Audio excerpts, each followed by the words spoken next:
People, welcome to my channel once again. I am Dr. Born Great, and in today's episode, I'm going to educate you on 4 big mistakes that most young entrepreneurs make in their business. So without wasting my time, let's go straight to the point.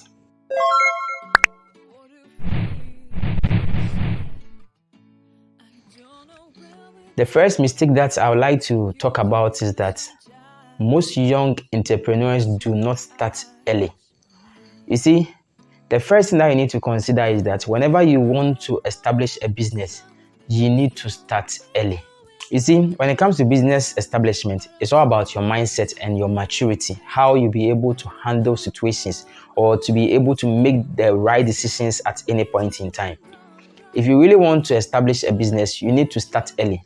Most people have the idea of starting up a business, but all what they think about is, no, right now I'm in school, and for that matter, I want to finish with SHS before I think of establishing my business. Immediately they're out of secondary school, they say, oh, let me get to the university level before I think of establishing my business. And after the university, they will say, oh, let me do my master's. When I'm done with my master's, then I come and then establish my business. All these things delay us in so many ways. You see, one thing about business is that if you start early, that is where you begin to know the pros and then the cons of the business. But maybe if you wait for a longer period of time, whilst you are of age, before you think of establishing a business, then one way or the other, you are going to suffer or face a lot of challenges. So there is a need for every young entrepreneur out there who is so much interested in building a business to start early as possible. If you start early, it's a good thing, because if you start early, there are so many ways, there are so many challenges that are going to come your way. There are so many criticisms and intimidations that are going to come your way. There are so many problems that you are going to face in the field of your business at the beginning stages. Are you getting it? So even if you are not able to make it in the first business, it's a good attempt. Are you getting it? At least it has given you a fair idea or a fair knowledge about how business is being operated. So maybe the next time that you are coming in for that same business or a different business, definitely you've gotten some kind of knowledge, some kind of skills on the ground that is going to transform you, that is going to position you on the right track for you to be able to take the right decisions at any point in time in order to build your business. But if you don't try it and then you wait till you are done with your first degree or your master's and you say that you are coming into the field, that is where you are going to start with all the errors. That is where you are going to start learning the errors, the challenges, that problems that pops up in business. So if you start early, it's a good thing. Of you facing all these challenges and problems and then coming out is going to make you successful in your next project, which is about to come.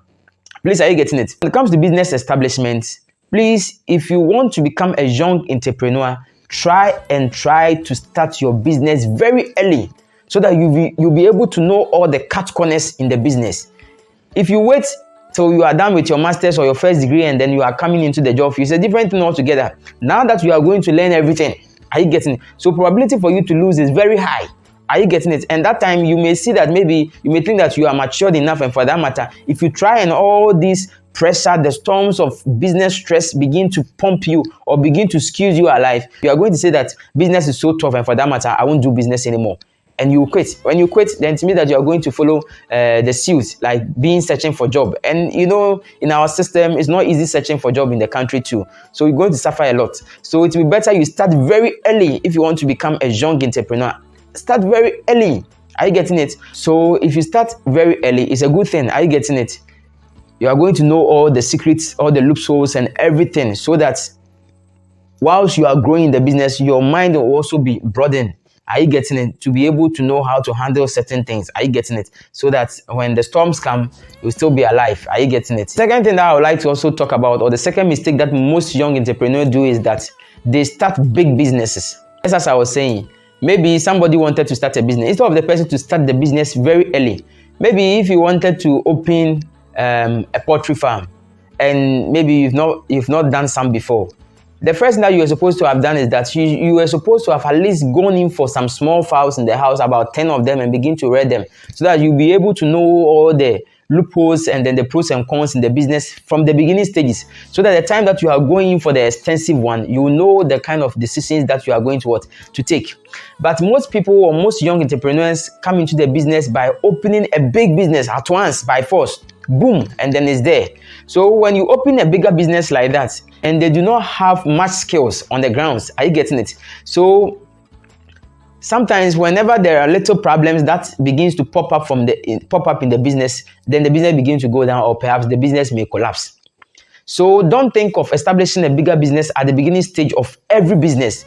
At the beginning stage of every business, try and start small. Unless you are somebody who is an expert in the field, or unless you are somebody who have tried that business before and you are coming in again.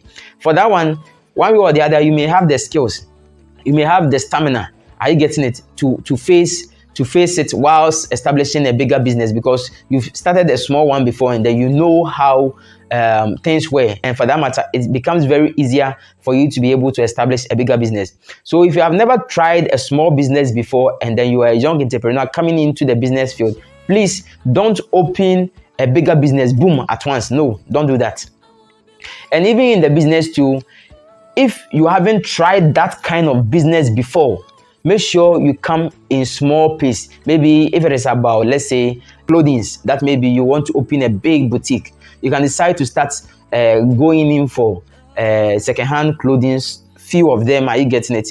And begin to sell them, maybe about 20 pieces, and begin to sell them small. Are you getting it? Later on, you get a table and then you begin to sell like maybe 40 or 50 pieces. Are you getting it? Later on, you expand. Are you getting it? Before you enter into the bigger business by establishing your own boutique.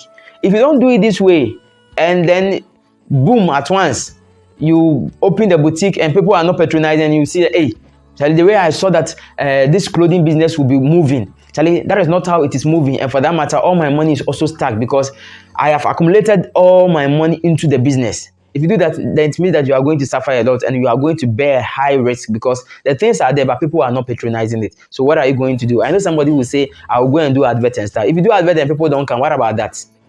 So let's think about it.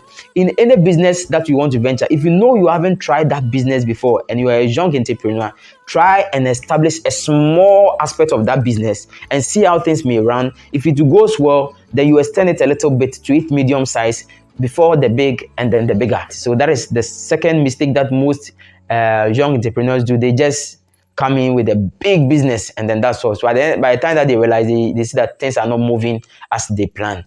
And it's a very big risk that they are taking. So I think before coming into the job field, think of establishing a smaller one before expanding it to a bigger size. Okay? All right. The third mistake that most entrepreneurs do is that they don't focus on one business at a time. They don't focus on one business at a time. Immediately they establish this business and then the business starts moving small. Immediately, then they establish another one. Are you getting it? When this happens, you are going to lose big time, because whenever you start establishing a smaller business and things are moving, don't be in a haste to establish a different one elsewhere. Try as much as possible to focus all your energy on one business that you have, or on the first business that you have established, and then put in your all. Try to make it very well. Try to give yourself some years to build it very well. Are you getting it? Before thinking of opening another business. Maybe even if not about a year or maybe some months, it's cool. But try and see that business is well equipped, it's well established. Are you getting it? Before leaving it, or before focusing your energy onto the second business. One mistake that most people do is that at the beginning stages of the business, they establish the first one. As the first one has started operating and then things are moving in small, and then they go and then open a second one. If you do that, you see that your mind will be divided. Are you getting into two? You are looking at the same time you are looking here. So you need to be an expert enough. You need to train yourself very well at this point enough before moving on to the next one. Are you getting it? Or you need to make sure that you have done your research very well on the first one that you have established, and you know that business is going to be there forever before thinking of establishing a second one. Focus on one business at a time. Don't start a business, the first one, you've started it hasn't gotten anywhere, and you are starting the third, the fourth, the fifth, the sixth. How sure are you that those businesses that you are going to establish are also going to stand? Are you getting it? So if you don't take care and then there's any disaster that sets in, then it means that you are going to find yourself wanting. So let's focus on one business at a time as a young entrepreneur before thinking of opening a second, a third, a fourth, and a sixth business. I hope it's clear. All right. Fourth mistake that I would also like to talk about is that whenever you are opening a business as a young entrepreneur, don't employ family members or close friends. Don't employ family members or close friends. You see, At the beginning stages of building any business, we don't have to involve family members or close friends. You could like be go out and then employ different people that you don't know. I mean, are you getting people that you are not familiar with? It's good because sometimes when family members comes in or maybe your close friends comes in and sometimes things do not go well, it becomes very easy. It becomes very difficult for you to be able to talk about it. And if you don't take care, that thing is also going to what? Collapse your business. Just imagine maybe you are selling, let's say, biscuits, toffees and stuff. And this family member of yours, since the person is your relative, it could either be your brother or your sister, or let's say your auntie's daughter or whatever. And then they start maybe squandering the business money or feeding from the business. What are you going to do? The only thing that you are going to do is that you are going to get annoyed, but you can't sack them because they are your relative. Are you getting it? So whenever we are building business, we don't build business with our family members or close friends. Maybe if that person is your child, that one is a different thing. If it's your child, you can groom them, you can train them very well so that they'll be able to stay diligent to the work that they are doing because they know that at the end of the day, it's something generational that you are building for them. Are you getting it? But involving family members too much in your business is going to affect you big time. So if you're a young entrepreneur out there and then you want to establish a business, or maybe now you are starting a business, don't involve family members and then close relatives. Sometimes even if they are doing something which is wrong and then you want to talk about it, by the time you get to the house, you see that your uncle will call you. Oh, Akusia Mansa said that today at the shop you said this to her and a whole lot. Are you getting it? All these things are going to distract you in so many ways. So please, if you're a young youth out there, take this advice seriously. Don't employ a family member or a close friend at the beginning stages of a business. If you think maybe the business has gotten to a certain point and then you need people who are so serious, then look at the kind of family member that you are going to employ in the business or the kind of friend that you are going to employ in the business before taking that move. Even with that move is very risky, but think about it twice before doing so. To me, if left with a family member and a friend, I'll go in for a friend better than a family member. Because for a friend, it's easy for you to fire a friend when a friend is misbehaving more than maybe a family member. But in a nutshell, don't involve friends and family members in your business, period. On this note, I say I call it a day. Until I meet you another time in my next video, I say a big thank you. Bye-bye.